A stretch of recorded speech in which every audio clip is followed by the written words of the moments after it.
Hey y'all, Grown Black Folks Talk on this absolutely beautiful day. Not quite yet midwinter, but that's the second of two realizations that I had today. This past 5 days, I've really been thinking about a lot of stuff that's going on and thinking about things in a particular way. So I'll give you the sad one first and then the happy one. The sad one, I was sitting around listening to gathering information. I'm not online constantly watching everything that's happening with Tyre Nichols because I try not to get involved in things that I cannot too emotionally involved in things I cannot actually do anything about. I live in San Francisco, California. I cannot affect anything in Memphis directly. What I can do, and what I will be opening up to help you know how to do, is get engaged in intercessory prayer. Shout out to BWMMB, who has dropped on me the suggestion, which the Holy Spirit told me to take up, that I should do a Bible study on intercessory prayer. So we know how spiritually we can intercede for things that we cannot personally do for one another and for others. So we'll get to that later on. It's winter time now. I've got to have some time to really develop that from Scripture because, like I said, I'm not a theologian, but we can look at what the Bible has to say together. We could all read. We'll go from there. It's going to take me a little while to develop that. It's January 31st today, but that'll be coming along the line. My point in mentioning it was thank you to BWNB for the suggestion, but also intercessory. I mean, people get mad when we talk about thoughts and prayers, but sometimes that is all that you can do. I'm not a lawmaker.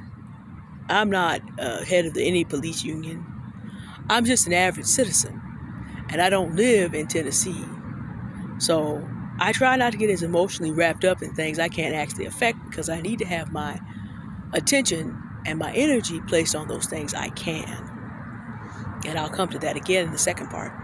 But with that realization came another realization. As I began to get some facts about what happened and what that police department is like, and found out that black men did the killing, but black women in authority are also somewhat culpable in how these things roll out and why so many police officers and EMTs were kind of firefighters and all these other people involved. The culture of policing does not allow for any heroes in this story. But I also realized, even though my online associates are going to try to, separate themselves and take sides on who's really at fault, I realized that as a mass, many of us do not have the capacity to heal each other because we have not healed ourselves. And in some ways, the Manosphere and BWE are right. Black men and black women need to stop worrying about romantic relationships right now and go heal. Now, that only applies to whom it applies. If you are a healed individual, there are plenty of them. They're not online, and they're just enjoying their life. But it only applies to whom it applies. I mean, I read the comments, and I talk to another black women. No need. Find your peace first, and then find someone that enhances your peace. But until you get healed, you're not going to be able to do that. One of the good things coming out of this tragedy around Tyre Nichols is that there's a bunch of groups of black men that are like, nope, we got to really attend to our healing because this is not good. And they're working together on that. If you search, you'll find it. But it reminded me of something I studied in human development in the process of becoming a credentialed teacher. Human development says that the normal healthy course for human development to build healthy relationships at every stage is to first have a healthy relationship with one's parents, and then to make friends within one's generally same gender group, same sex group, and then perform friendships with the opposite sex. Now, the first ring is having a good relationship with family, good relationship with friends, and that's the foundation. In other words, and I don't care what for the purpose of this discussion, what your sexual preference is. If you don't know how to be friends first, you will not have healthy romantic and sexual relationships. It's not possible because you don't know how to love that whole person. To be a friend is to be able to love not so much the body, but to be able to love the soul and the spirit. And many of us are not even up on how we do that. In the Black community, we have a lot of broken foundational rungs. So a lot of us need to step back, find mentorship, reparent ourselves. We're grown now. What mom and dad didn't do has very little effect on how we live every day. In reality, find mentorship, reparent ourselves, learn how to be friends with our own gender image, and then know how to be friends. There are a lot of men talk about men and women can't be friends. No, it's because y'all don't know how. Me and my platonic friends are still friends and doing business and doing friendship things and moving forward in life. No, but nobody can be friends with them. Men don't know how to be friends with women. That's true. But that doesn't mean it can't be done. It just means it can't be done by them. And when you get to the base that you know how to be a friend, then you can build a healthy relationship on that. But since very few people want to talk about how to love the soul and the spirit of people, then there's no mechanism available to then build a foundation. All this content that we have basically cements people in the idea that we need to be separated. Okay, but what do you do while you're separated? Seek healing. Shameless plug for Jesus Christ. When you get your relationship healed with God, God will help you do everything else. And you get your relationship with God healed by believing on the Lord Jesus Christ to save you from sin. Shameless plug for Jesus Christ. And there also are therapy and life coaching vehicles available. And I'll put some of those in the chat. Not the chat, the description. I'll put some of that in the description for those of you that want it. But until we take the time to get healed, we can't be of any use to anyone else in terms of building a healthy relationship. So I realize that to an extent, the fantasy of black love, and that's what it is for people who are still hurting, needs to be put to the side so that individual black people can learn how to heal from their traumas, learn how to build friendships, and then later. Now, I know some people are like, what is this going to do to the race? Because we need younger people to be having babies. What we do not need is to have a race of babies that's going back into slavery and slave breeding. And that's what's going on right now.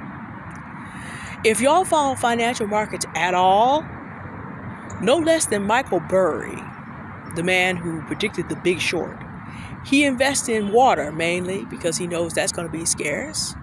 He also invests for this country in private prisons, which means there are a whole lot of black babies that are going to be born, that are going to fill those prisons. Because the likes of people like him and the big investors in the world, they're not going to get beat on an investment.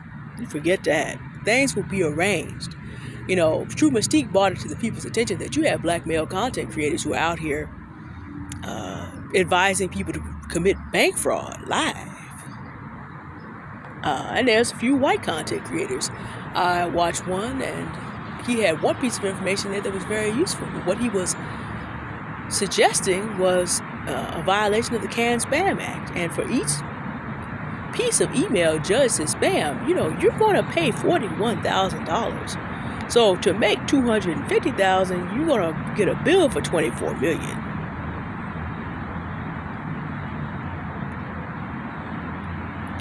People want you to be stupid and go to prison.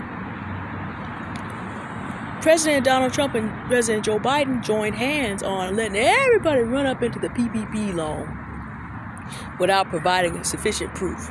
And now there are people living in fear because they know that IRS knock is coming. The IRS is turning up the heat on crypto taxes. That's something that will come up as I do my next content for my crypto journey. That's something that's going to come up. We won't deal with taxes in this first couple of weeks of doing this, but IRS changed the rules there so that things that were cool last year, got to be careful. People want you to mess up. These investors need these prisons filled. So the way we're talking about things today to keep the separation and hatred going will keep the prisons filled. What I'm talking about is, okay, if we can't help each other right now, what we need to do is separate and heal. Transition. What are the advantages of getting emotional healing, spiritual healing, and mental healing in your life? Being able to live life more as it was intended to be lived. and not letting the upset of what happens in interpersonal relationships and just every day destroy your life. I am out here having picked lily pillies and walked around and feeling better after dealing with it wasn't entirely a surprise, but a little bit. A big opportunity that I was looking for. Whenever you go on the website and do research, and the price is not listed and they want to do a consultation with you, just know, if you have to ask, you ain't got it. I can laugh about it now. But I've been looking forward to this consultation all month. The opportunity is for real. There's a lot of good possibility in there. It's just that the price for the opportunity at the moment, the opportunity cost is just too high for now. It was deeply disappointing, and then I thought, because I was in a calm state of mind, because I have not been feeding myself on the multiple injustices around Tyre Nichols, I didn't think about this is how they keep stuff from us. This is how we're kept back. I didn't have to go there because I did not have that on my mind. I thought about, okay, what can I do in order to get to this opportunity? Okay, I got this to do, this to do. The main thing is stay on course. I'll get there. It's like, for example, and I'm going to do a community post about this today or tomorrow. Opportunities sometimes take time to ripen. The plum trees here in San Francisco have found their spring. I'll show you all that in the community post. They have found their spring. The magnolia tree to the side of me is all covered with buds. It will find its spring in February. But none of them will have fruit for me to eat for a while. And that's not quite the direction I'm going on a community post, but none of them will have fruit for me to eat for a while. Things sometimes have to ripen. And this is an opportunity that will have to ripen. So I had to check in with myself. Look, I'm not God. I can't do things by fiat. And that's okay. I'm a human being. I live in a world that has cycles of opportunity. So what can I do with these cycles of opportunity? I know what's available. I see the tree is budding. I took good notes, got the information I needed. The prices are not moving for the rest of the year. So I see this tree budding in February, basically, January, February. And hopefully by the end of the summer, September, maybe October, we will be able to eat of its fruit. But if I didn't know it was there, I wouldn't be able to know about that. And it will have good fruit. And actually, that'll put me out there just in time to have this stuff ready for people who want to do certain things at Christmas time. But if you're not in a calm, clear, emotional state, all that stuff comes and clouds up what you're able to do.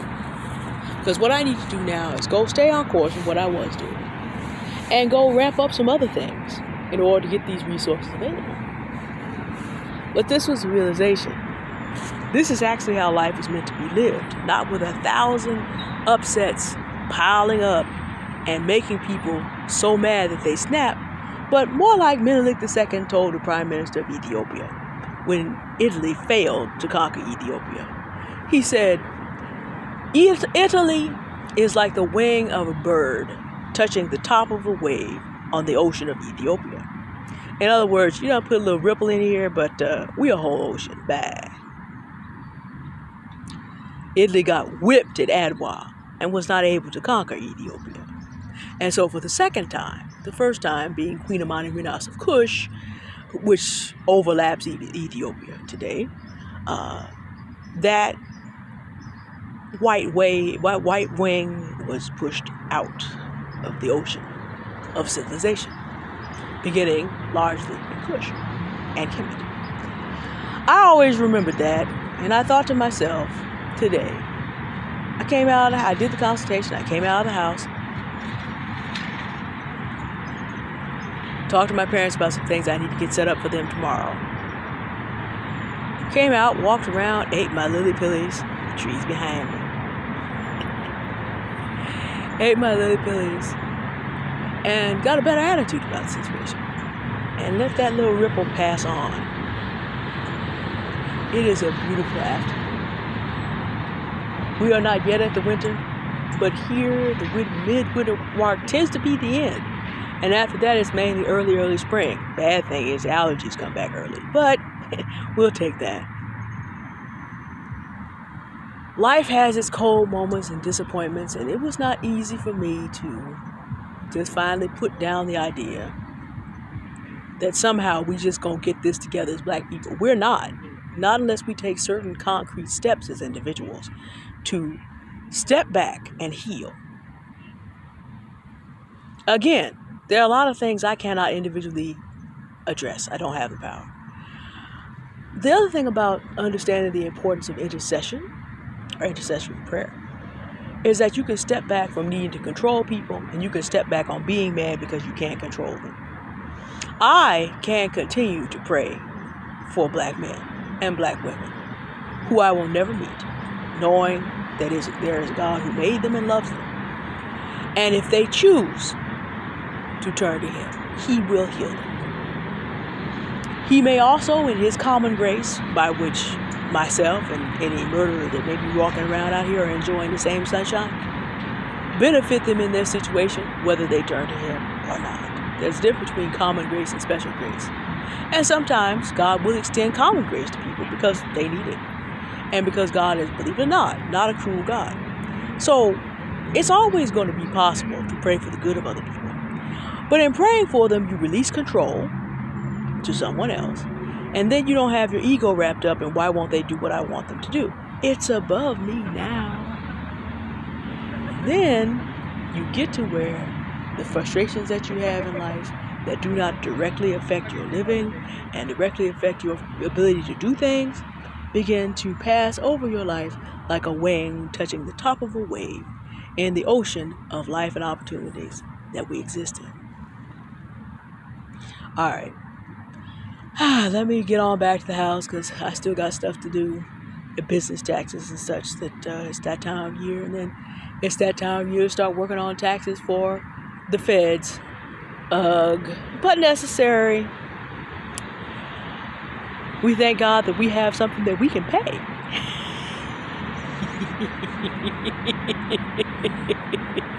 Render unto Caesar the things of the Caesars, and render unto God the things of the gods. No shameless plug for Jesus Christ who said that.